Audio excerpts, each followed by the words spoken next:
Bismillah walhamdulillah wassalatu wassalamu ala rasulillah sayyidina wa maulana Muhammad ibn Abdillah wa ala alihi wa sahbihi wa man walah wa la hawla wa la quwata illa billah. Nawayna ta'allum wa ta'alim wa tadhakkur wa tadhkir wa naf'a wal intifa' wal ifadata wal istifadah wal hatha ala tamassuki bi kitabillahi wa sunnati rasulihi wa du'a ila al-huda wa dilala ala al-khair ibtigha'a wajhillahi wa mardatihi wa qurbihi wa thawabihi minallahi ta'ala. Subhanallah, alhamdulillah, wa la ilaha illallah, Allahu akbar, wa la hawla wa la quwata illa billahil aliyyil azim. Adada kulli harfin kutiba yuktabu abadal abidin wa dahrad dahirin. Subhanaka la ilma lana illa ma 'allamtana innaka antal alimul hakim. Rabb Allahumma ij'al anfusana mutmainnah tu'minu bi liqa'ik wa taqna'u bi ata'ik wa tardu bi qada'ik. Allahumma ya man bi yadihi maghalidul umur kulliha wa ilayhi yarjul amru kullu ya fattah ya alim iftah alaina fathan qariba. In tastaftihu faqad ja'akumul fath. Inna fatahna laka fathan mubina nasrun minallahi wa fathun qarib. Allahumma aghnina bil ilmi wa zayyinna bil hilmi wa akrimna bit taqwa wa jammilna bil afiyah bi rahmatika ya arhamar rahimin. Qala al musannif rahimahullah wa nafa'ana bihi wa almikum fid darain amin. Min wasailil maqsadi rabi' ila an qala tafhimut tullab ala anna ad-da'wata la tanhasiru fi wa'din wa ilqa'i kalimatin wa khutab bal kullu dhalika min jumlati wasailiha wa da'watu i'malul fikri fi inkadhin nas minal bu'di wal ghaflati ilal qurbi wa dhikri bimukhtalafil wasaili wa anwa'il asbab wal amal bidzalika ma'al ikhlasi lillah wa qasdi wajhil karim. Yang kelima yaitu tafhimut tulab, memahamkan kepada para santri ala anna da'wata la tanhasiru fi wa'din wa ilqa'i kalimat wa khutab, bahwa dakwah itu tidak terbatas di dalam nasihat atau menyampaikan kalimat, ceramah dan khutbah. Bal kullu tilka min jumlati wasailiha, hanya saja semuanya itu adalah dari atau di antara cara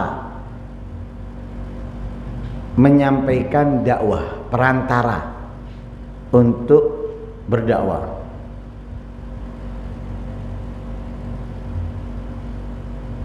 Umumnya orang memahami bahwa dakwah itu ceramah, berkhutbah, atau menasehati satu dua orang.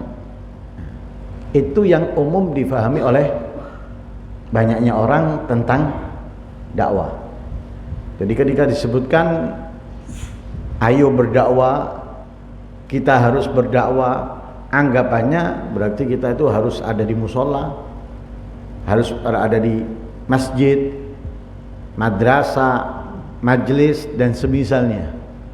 Kemudian di situ kita ceramah, berkhutbah dan yang lain sebagainya. Tidak. Ceramah, khutbah itu hanya salah satu dari banyaknya cara untuk berdakwah. Jadi salah satu cara dari banyaknya cara, ya, salah satu atau dua cara, ya, dari banyaknya cara untuk berdakwah. Jadi sebetulnya dakwah itu lebih umum dari yang banyak difahami orang. Nah, karena itu ditekankan di sini. Wa dakwatu, dakwah itu apa? Dakwah itu i'malul fikir. Dakwah itu adalah menggunakan pola pikir. Ini menggunakan akal. Untuk apa? Fi inqadhin nas, di dalam menyelamatkan orang, di dalam membangkitkan orang, minal bu'di, dari jauh, wal ghaflati, dan lalai, ilal gurbi, kedekat, wadzikri, dan ingat, bimukhtalafil wasaili, dengan berbagai macam perantara, wa anwa'il asbab, dan beberapa macam atau berbeda macam-macamnya sebab.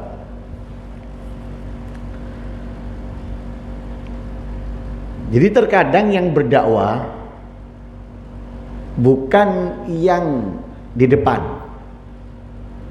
tapi yang berdakwah adalah orang yang ada di belakang.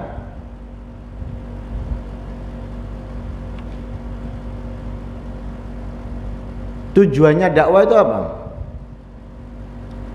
Tujuannya itu kan yang jauh supaya dekat, yang lupa supaya ingat, yang nggak ngerti supaya ngerti.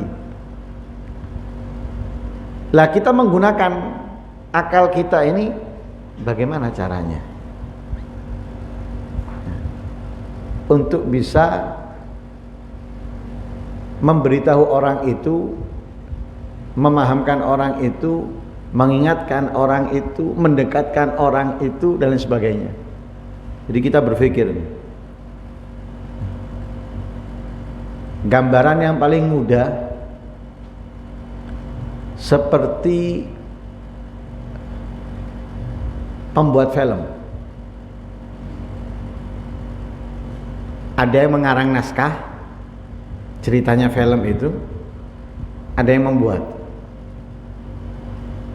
Lah yang mengarang naskah itu apakah ikut main film? Hah? Nggak ikut main film. Pengarang naskah itu nggak ikut main film. Tapi dia menulisnya itu ada hal yang ingin disampaikan dari sifat, dari perbuatan kepada orang-orang. Lain berdakwah berarti siapa? Yang membuat naskah. Yang membuat naskah itu yang berdakwah. Kenapa? Dia yang memikirkan sesuatu untuk membuat orang mengerti. Ini baik, ini buruk, ini bagus, ini indah, ini harus dijauhi, dihindari. Membuat naskah. Lah membuat naskah itu kan nggak gampang. Dia harus mikir caranya, kemudian agar orang menerimanya dan orang memahaminya. Membuat naskah itu mungkin bisa berhari-hari, bahkan mungkin bisa berminggu-minggu. Coba lihat, perhatikan setiap film itu ada yang diinginkan oleh pembuat film atau ingin disampaikan oleh pembuat film tadi itu kepada orang-orang yang menontonnya. Lah itu semisal itulah dakwah. Jadi kita terkadang nggak harus megang mic, nggak harus duduk di depan kemudian menyampaikan ayat, hadis dan yang lain sebagainya.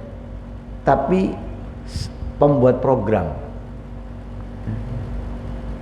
dia membuat program ya, dan semisalnya. Terkadang programnya itu bukan seperti kajian seperti ini. Programnya itu terkadang di dalam pertandingan. Programnya itu terkadang di dalam semisal cerdas cermat dan semisalnya. Untuk apa? Memberikan tema dia. Di dalam perlombaan itu memberikan tema. Lah di situ sadarlah orang yang sadar, mengetahuilah orang yang mengetahui. Ada orang yang tidak menghiraukan apa yang diinginkan daripada hal tersebut. Kalian kalau ketemu orang yang membuat film, coba tanya, film ini dibuat untuk apa? Apakah hanya sekedar untuk dilihat? Enggak. Film itu dibuat bukan hanya untuk dilihat, tapi film itu memberikan pelajaran. Ya tergantung sekarang. Namanya memberikan pelajaran tergantung. Yang membuat itu ingin memberikan pelajaran yang baik atau pelajaran yang buruk. Kalau dia ingin memberikan pelajaran yang baik, itu termasuk orang yang berdakwah. Mengajak orang untuk dekat, mengajak orang untuk ingat, mengajak orang untuk mengerti. Tapi kalau mengajak yang sebaliknya, ya berarti dia adalah dakwah tapi tujuannya ke syarr, kepada keburukan. Untuk menentang, untuk melawan dan yang lain sebagainya. Lah, itulah dakwah. Dakwah jadi itu ceramah atau khutbah atau ngajar dan sebagainya. Ini hanya salah satu dari banyaknya cara. Pada intinya dakwah itu mengelola akal untuk berpikir agar orang mengenal siapa Tuhannya, siapa nabinya, apa yang harus dilakukan dalam kehidupan dunianya, apa yang harus dihindari. Itu dakwah. Makanya walaupun tidak tampil di depan, bahkan walaupun tidak memegang mic, semuanya itu harus dilakukan ikhlas. Tidak ada tujuan kecuali Allah. Nah, tidak ada tujuan kecuali ridhonya Allah, rahmatnya Allah, atau segala sesuatu dari Allah. Makanya terkadang orang nggak ngerti yang kita inginkan dari ini A, B, C, D, tapi nggak ada yang ngerti. Ya. Akhirnya dia mengelola lagi, ya, untuk mencari cara lagi. Bagaimana caranya orang mengerti? Walaupun tidak ada yang mengerti, dia nggak berhenti berpikir lagi dan yang lain sebagainya. Makanya kalau kita perhatikan ulama terdahulu itu, mereka itu berdakwah tapi dengan cara bukan seperti sekarang. Kalau sekarang umumnya orang dakwah itu buat pengajian, di musola, di masjid atau majelis dan sebagainya. Kalau dulu enggak. Dulu mereka itu berdakwah bahkan ketika jual beli di pasar, mereka itu sambil berdakwah. Dengan cara apa? Dengan cara transaksi jual belinya. Ya. Dengan cara transaksi jual belinya. Jadi di dalamnya ada amar ma'ruf nahi mungkarnya. Tapi orang yang beli ke dia nggak merasa didakwai. Orang yang beli darinya mendapatkan sesuatu yang tidak diketahuinya.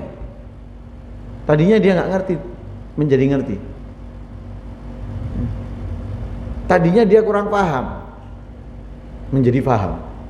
Padahal tidak ada ceramah di situ. Tidak ada beli misalnya sesuatu kemudian diceramai, tidak ada yang beli. Orang mau datang malas, jangan beli di situ. Kita beli bukan dijuali, diceramai. Enggak. Jadi mereka nggak merasa. Mereka akhirnya mengerti atau sadar, ingat lewat transaksi jual belinya. Lah itulah dakwah.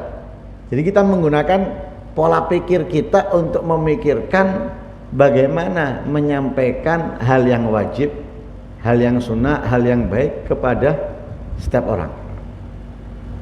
Lah caranya macam-macam, tergantung. Nah, mungkin kita pernah ceritakan dulu. Syekh Umar bin Muhammad bin Salim bin Hafid ketika masih mondok di Baydha, di tempatnya Syekh Muhammad bin Abdullah Al-Haddad. Kalau sore, umumnya kalau di desa, di kampung, sore apa yang dilakukan anak-anak? Main bola kan? Ya, main bola. Lah umumnya yang main bola ada yang pakai celana panjang? Hah? Nggak ada, umumnya pakai celana pendek. Dan mereka pun terkadang saat main atau yang nonton itu mengeluarkan kata-kata yang nggak baik. Jadi beliau datang dari pondok ke lapangan melihat, menjadi penonton awalnya. Tapi sudah ada program yang dipikirkan oleh beliau. Lah untuk mencapai program itu dipikir teman-teman, itu dakwah itu. Jadi ketika datang itu sudah sebuah dakwah, walaupun tidak mengucapkan apapun kepada mereka, hanya melihat. Sekali, dua kali, lah di situ mulai ada yang terpikat. Dengan melihat itu ada yang terpikat, sehingga kepingin kenal, ngobrol. Satu orang ini dekat baru, program lain dimasukkan di situ. Jadi apa yang akan dilakukan itu sudah diprogram.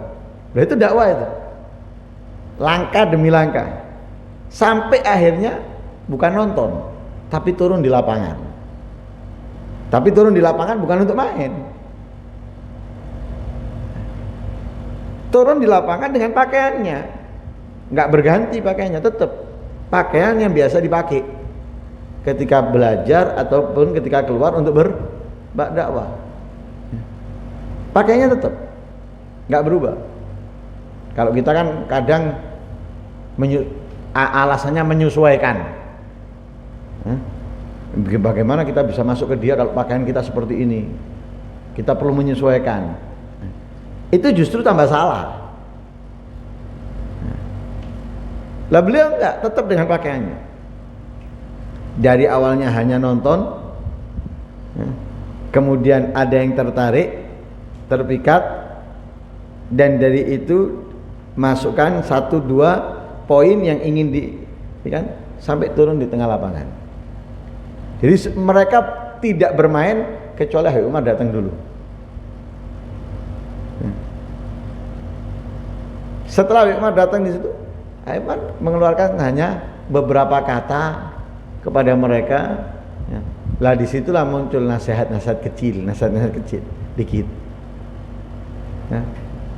Seperti kalau bisa pakai celana, tidak memaksa, tidak mengatakan kalian pakai ini nih aurat, dosa, enggak. Jadi seperti memberikan saran, seperti memohon kepada mereka untuk menggunakan celana yang menutupi aurat. Hanya mereka berubah. Hanya sampai dari orang-orang yang hobi bola ini menjadi orang yang aktif di pengajian, dan bahkan ada di antara mereka yang akhirnya juga ikut terjun dalam berdakwah. Nah itu dakwah. Jadi dakwah itu bukan langsung mengatakan ini halal, ini haram, ini boleh, ini nggak boleh, enggak. Intinya kita punya menggunakan pola pikir kita untuk menyampaikan hal yang baik kepada orang. Dan itu harus diprogram. Pertama ini, nanti kalau sudah masuk ini, ya, nanti ini, itu harus. Bukan sekedar moro-moro datang dan sebagainya. Nah, ini nggak tahu langkah ke depannya. Nah, jadi kita harus tahu langkah ke depannya sebelum melakukan yang pertama. Nah itu digunakan. Saya harus melakukan ini dulu. Nanti gini, itu dipikir. Ya apa kalau gini, ya apa kalau gitu, dan sebagainya. Nah itu dakwah. Ikmalul fikir fi ingadin nas, ya. Minal bu'di wal ghafla ilal ghurb wa dzikr bi mukhtalafil wasail wa anwa'il asbab wal amal bidzalika ma'al ikhlas lillah wa ghasli wajhil karim. Yang keenam, wa min aqwa wasailiha at-ta'arruf wa aqdus silah wal ilaqa at-tayyibah wa badlul ma'ruf wal ihsan wal rifiq wat tazawur wa ihda'ul kutub an-nafi'ah wal asyritatut tayyibah wal asyritatut tayyibah. Di antara paling kuatnya perantara dakwah, nah, di antara paling kuatnya perantara dakwah itu adalah at-ta'aruf, perkenalan. Nah, kenalan siapa, dari mana, dan lain sebagainya. Nah, orang kalau sudah kenal itu nanti ngobrol. Nah, kalau sudah ngobrol, lah di situ nanti mungkin orangnya bertanya, atau kita yang menyampaikan sesuatu dari apa pembahasan yang diceritakan dan yang lain sebagainya. Makanya kenalan. Lah ini nggak nunggu dimanapun. Kita berada di bis, duduk orang di samping kita, atau berada di kereta, duduk orang di samping kita, perlu kenalan. Bukan orang Islam, walaupun. Lah dakwah itu apakah khusus untuk orang Islam? Enggak, dakwah untuk semuanya. Jadi kita perlu kenalan, walaupun bukan orang Islam. Lah di dalam perkenalan itu kan pasti tidak mungkin hanya tanya nama atau alamat rumah, tapi pasti nanti ada obrolan. Lah dalam obrolan itu lah kita bisa memberikan nasihat, arahan, ya, walaupun tidak menyebutkan ayat, tidak menyebutkan hadis atau perkataan para ulama. Pada intinya membuat dia tahu atau membuat dia ingat. Lah kalau sudah ta'aruf, kalau sudah kenalan, perlu menjalin hubungan lebih dekat. Dengan apa? Silaturahim. Ya, silaturahmi. Ya, datang ke rumahnya, ya, atau mengundang dia untuk datang ke rumah kita. Lah kan sudah semakin dekat. Kalau sudah seperti itu semakin dekat untuk menyampaikan ayat Al-Quran, hadisnya Nabi, atau ibaratnya itu menarik dia, itu lebih mudah lagi. Wal ilaqa at-thayyibah, memiliki hubungan yang baik. Jadi kenalan, silaturahmi, punya ikatan atau hubungan yang baik. Selain itu, wabadul ma'ruf. Nah, kita perlu apa? Berkorban hal yang baik. Badul ma'ruf wal ihsan. Apa namanya? Apa bahasa umumnya itu? Ya, modal. Kita perlu modal. Ya, dengan modal yang baik. Warifik, lembut. Harus punya kelembutan. Kalau kasar nggak ada yang mau. Kenalan, siapa yang mau? Orang mau kenalan, ini nggak kenal, kata-katanya kasar. Perlu apa? Lembut. Dakwah itu perlu kelembutan. Nah, sebagaimana Allah perintahkan Nabi Musa dan Nabi Harun. Diperintahkan untuk apa? Mengucapkan kata-kata yang lembut. Kepada siapa? Kepada Fir'aun. Padahal Fir'aun menentang keduanya, mengaku Tuhan. Tapi ketika diutus oleh Allah untuk datang ke Fir'aun, Allah perintahkan keduanya untuk mengucapkan kata-kata yang lembut. Faqula lahu qaulan layyina. Katakan, ya, wahai Musa, wahai Harun, kepadanya, kepada Fir'aun. Qaulan layyina, perkataan yang lembut. Karena perkataan yang lembut itu bisa diterima. Tidak sekarang, mungkin beberapa waktu. Makanya harapannya dari Allah Pak, la'allahu yatadzakkaru au yakhsha. Mungkin dia menyadari atau takut. Nah, jadi dari perkataan lembut bisa membuat orang sadar atau bisa membuat orang takut. Ya. Nah, makanya perlu rifik. Kemudian perlu tazawur, saling mendatangi. Ya. Dia datang, kita datang. Ya. Jadi bukan dia tok yang datang, tapi kita tidak pernah datang kepadanya. Dia datang, ya kita balas kedatangannya dengan kedatangan kita. Ya. Dan juga harus apa? Ihda'ul kutub an-nafi'ah, menghadiahkan kepada dia kitab-kitab yang bermanfaat, ya, buku-buku yang bermanfaat. Sekarang kan enak, ya, kita bisa hadiahkan kepada dia kitab-kitab atau buku-buku yang manfaat seperti apa? Misalnya buku-buku fikih, ya, yang sudah terjemahan. Kalau memang orangnya nggak ngerti bahasa Arab atau bahasa Pego misalnya, kita kasih buku yang terjemahan fikih hadiah. Ya, mungkin orang itu mau beli, buat apa aku beli? Apa untungnya buatku? Tapi kalau sudah ada ikatan dan sebagainya, kemudian kita kasih hadiah, nah ini beda nanti. Ya. Nah, karena itu para ulama itu seperti Sayyid Muhammad bin Alawi al-Maliki, jangankan orang biasa, ulama aja kalau datang kepada beliau kasih hadiah kitab. Ya, kitab-kitab karangannya kasih. Yang datang pun terkadang datang nggak kosongan, mereka memberikan sesuatu. Jadi saling memberi.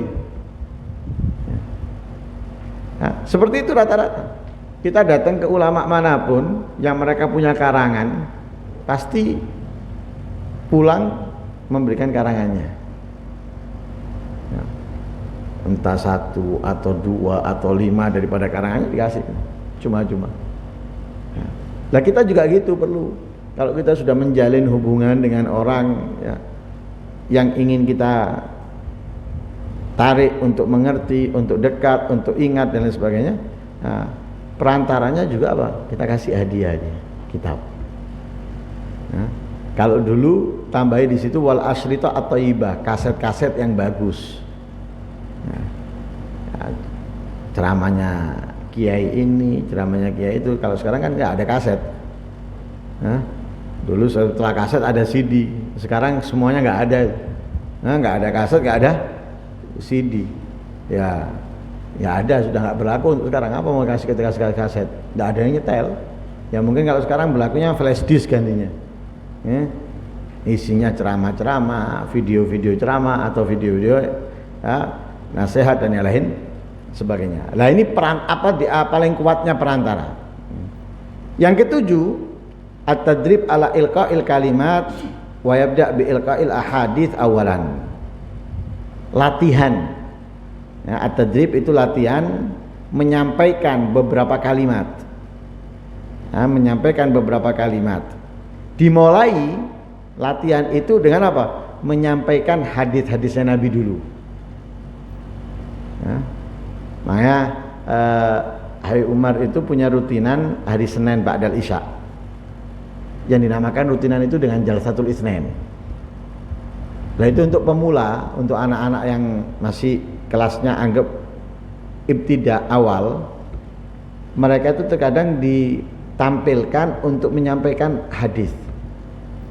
Jadi mereka naik ke atas panggung atau ke depan, ya, hanya menyampaikan qala Rasulullah sallallahu alaihi wasallam, ya, innamal a'malu binniyat wa innamal likulli imri'in ma nawa, sampai akhir rawahul Bukhari wa Muslim. Ya. Shadaqa Rasulullah, selesai. Ya. Jadi pertama latihannya menyampaikan kalimat itu dengan apa? Menyampaikan hadis. Ya. Setelah itu thumma yata'awad qabla ilqa'il hadits al-ibtida' bil hamd wa thana' wa salawat wa salam ala sayyidina Rasulillah wa alihi wa ashabihi wa tabi'in bi ihsan. Kemudian membiasakan sebelum menyampaikan hadis itu memulainya dengan ucapan alhamdulillah, ya. memuji Allah, kemudian sholawat salam kepada Nabi Muhammad, keluarganya, sahabatnya, tabi'in, ya, dengan ucapan alhamdulillah, wassalatu wassalamu ala rasulillah sayyidina Muhammad bin Abdullah wa ala alihi wa sahbihi wa tabi'in bi ihsanin ila yaumiddin. Baru qala Rasulullah. Awalnya enggak qala Rasulullah langsung. Setelah itu menambahkan dengan apa? Diawali dengan alhamdulillah, sana, ya, kemudian salawat serta salam kepada Nabi, keluarganya, sahabatnya, para tabi'in. Wa yakhtim bid-du'a wassalatu wassalam ala Rasulillah wa alihi washabih. Kemudian ditutup setelah dia menyampaikan hadis tadi itu dengan doa, dengan salawat salam kepada Rasulullah, keluarganya, para sahabatnya. Jadi tadinya polosan, maju, qala Rasulullah sallallahu alaihi wasallam innamal a'malu binniyat wa innamal likulli imrin ma nawa. Selesai, turun. Nah, kalau sudah terbiasa menyampaikan hadis-hadis, ya, mulai sebelum menyampaikan hadis alhamdulillah, ya, wa sallallahu ala sayyidina Muhammadin wa ala alihi wa sahbihi wa tabi'in wa man tabi'ahum bi ihsan ila yaumiddin. Qala Rasulullah sallallahu alaihi wasallam innamal a'malu binniyat wa innamal likulli imrin. Tutup dengan doa. Allahumma, ya. Kemudian salawat kepada Nabi, sahabatnya, keluarganya dan sahabatnya. Tanpa penjelasan hadisnya. Hanya menyampaikan matan hadisnya. Nah, ketika itu sudah terbiasa, baru tsumma yata'awwad tanawul syai' min syarril hadis akibahu. Setelah itu membiasakan diri untuk apa? Mengambil sedikit dari syarahnya hadis setelahnya. Ya. Jadi setelah membaca hadisnya, membiasakan untuk menyampaikan sedikit dari syarahnya hadis tersebut. Innamal a'malu binniyat wa innamal likulli imrin ma nawa. Ya, setelah hadisnya dibaca, kemudian dia berusaha menyarahkan sedikit. Setelah terbiasa menyarahkan, nah, kemudian menambahkan summa yudhifu dzikra ma yunasib maudhi'il hadits minal ayat qablahu wal athar wal asy'ar wal qasas ba'dahu. Kemudian mengidhafahkan, memasukkan di dalam tambahan daripada syarah tadi itu yang sesuai dengan judulnya hadis itu daripada ayat-ayat Al-Qur'an sebelum hadis itu. Ya, jadi sebelum membaca hadisnya, ya, apa hadisnya mau dibaca? Oh, hadis A. Apa yang berhubungan dengan apa tentang hadis ini dari ayat Al-Qur'an? Oh, ayat ini, ayatnya dulu baca.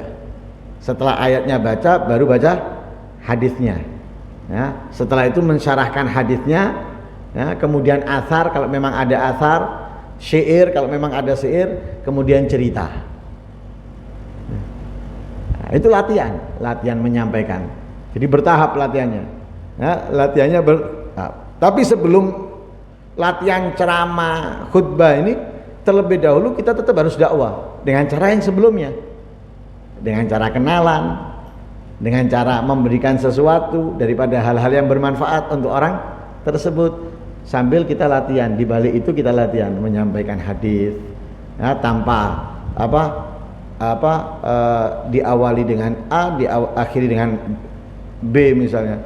Kemudian kita membiasakan dengan mengawalinya dengan A, mengakhirinya dengan B, kemudian menambahkan lagi dengan ayat Al-Qur'an, hadis, syair, cerita dan yang lain sebagainya. Nah, itu dakwah. Sekali lagi, dakwah itu penting. Dakwah itu penting. Nah, karena itu siapapun yang ngerti, siapapun yang paham, apapun masalahnya yang ia tahu dan itu wajib ataupun sunnah, hendaknya ia punya program untuk menyampaikan dengan cara bermacam-macam. Yang dia ketahui satu, misal kalau dalam ilmu fikih furudul wudu, itu yang dia tahu. Dia harus memikirkan cara untuk menyampaikan furudul wudu ini kepada orang. Lah, caranya jangan satu cara, tapi harus memiliki banyak cara. Ya. Caranya itu dengan menjelaskan, caranya itu dengan menjalankan wudhu di depan orang, ya, ketika rame atau yang lain sebagainya. Jadi kita harus punya cara. Ya. Intinya tujuannya apa? Kita membuat orang tahu, membuat orang ngerti. Ini loh wudhu.